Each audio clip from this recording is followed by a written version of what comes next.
Raymond's Run, written by Tony Cade Bambara.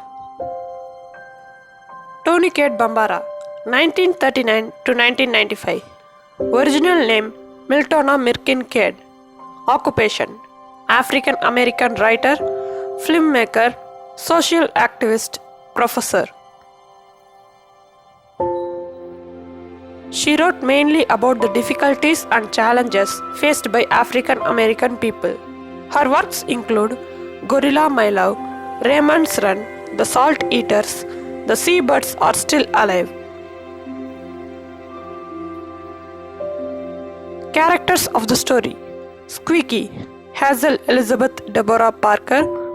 Raymond, brother of Squeaky. Gretchen, Squeaky's neighbor. Mr. Pearson Beanstalk as teacher. Mary Louise, Gretchen's sidekick. Rosie, Gretchen's sidekick. Cynthia Proctor, classmate. This story is narrated by Squeaky. Squeaky, nicknamed that because of her high-pitched voice, is an incredibly confident runner. She knows what she is doing and is completely okay telling anyone who will ask that she is the fastest person around, except for her father. This is combined with her love for her brother, who, despite being older, is viewed by Squeaky as younger because of his diminished capacity. She takes great pride in caring for him and defending him when others taunt or make fun of him. She is currently preparing for a quarter-meter relay at the park the next day. Though she has always won this race, she is now facing a new rival, Gretchen. Squeaky explains that she runs everywhere and does breathing exercise to stay in shape. Squeaky is walking down the street with Raymond when she bumps into Gretchen and Gretchen's sidekick, Mary Louise and Rosie. They tease her about Raymond and about the relay race the next day, but they leave once Squeaky threatens to beat them up. The teacher who organizes the race, Mr. Pearson, encourages Squeaky to throw the race in Gretchen's favor because Squeaky has already won several years in a row.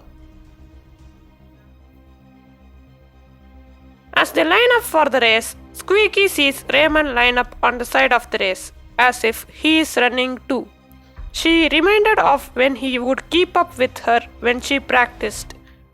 She also thinks about how he could make a good runner with the right amount of practice and the right coach. The gun goes off and Squeaky takes off, the entire time watching her brother running alongside the race. The race ends, and even though Squeaky thinks she has won, the judges have to have a conference to determine the winner. In the meantime, Raymond climbs over the fence that had separated him from his sister to join her. While they wait for an announcement, Squeaky thinks about how she is going to change her ways a little bit and spend more time focusing on helping her brother by coaching him, since the race was really his, not hers. She also decides to dedicate herself more to her schoolwork and less on running to beat Cynthia at the spelling bee. Squeaky is announced as the winner and Gretchen congratulates her, which Squeaky finally perceives as real. The girl wonders if Gretchen too would be interested in helping coach her brother. In response to Gretchen, Squeaky returns the smile.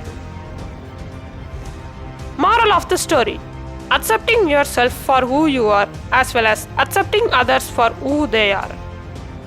Squeaky sees a new side to both Raymond and Gretchen in the end.